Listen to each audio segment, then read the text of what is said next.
নিজেদের গাছ থেকে টাটকা টাটকা সবজি উঠিয়ে তারপর ভর্তা মেখে ভাত খাওয়ার মজাই আলাদা। সেদিন আমাদের লাউ গাছ থেকে লাউ পাতা উঠিয়ে, বেগুন উঠিয়ে, তারপর পেঁপে গাছ থেকে পেঁপে উঠিয়ে তারপর ভর্তা মাখিয়েছিলাম।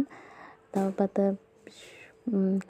পেঁয়াজ মরিচ দিয়ে মাখিয়ে ভর্তা মাখিয়েছিলাম এবং বেগুন মাখিয়েছিলাম হচ্ছে ইলিশ মাছের লেজ ভাজি করে, তারপর বেগুন ভর্তা মাখিয়েছিলাম।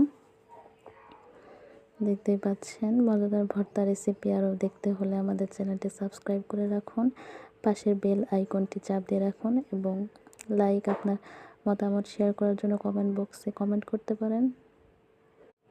তারপর পেঁপে সিদ্ধ করে পেঁপে ভর্তা মাখিয়েছিলাম পেঁয়াজ মরিচ দিয়ে, একদম লাল হয়েছিল। শুকনো মরিচ এখানে ইউজ করেছিলাম আমি।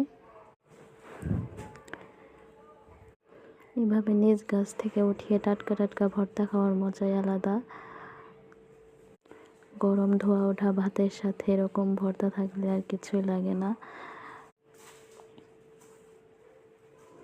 এরপর ডিম ভর্তা বানিয়েছিলাম, আলু ভর্তা বানিয়েছিলাম। আলু ভর্তা শুকনো মরিচ এবং পেঁয়াজ হালকা ভেজে লালচে বর্ণ ধারণ করলেই পরে ভর্তা মাখিয়েছিলাম। পারফেক্টভাবে পেঁয়াজ ঝাল এবং লবণ ভালো করে দিলে ভর্তা মজা হয়।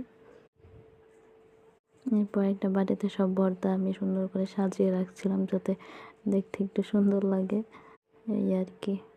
এরপর ডিম ভর্তা বানিয়েছিলাম, ডিম সিদ্ধ করে তারপর পেঁয়াজ শুকনো মরিচ দিয়ে তারপর ভর্তা বানিয়েছিলাম। ডিম ভর্তা আমার পার্সোনালি এমনি অনেক মজা লাগে। এরপর ডিম বাটিতে 5 রকমের ভর্তা বানিয়ে তারপর পরিবেশন করেছিলাম। আসলে মজা ছিল অনেক।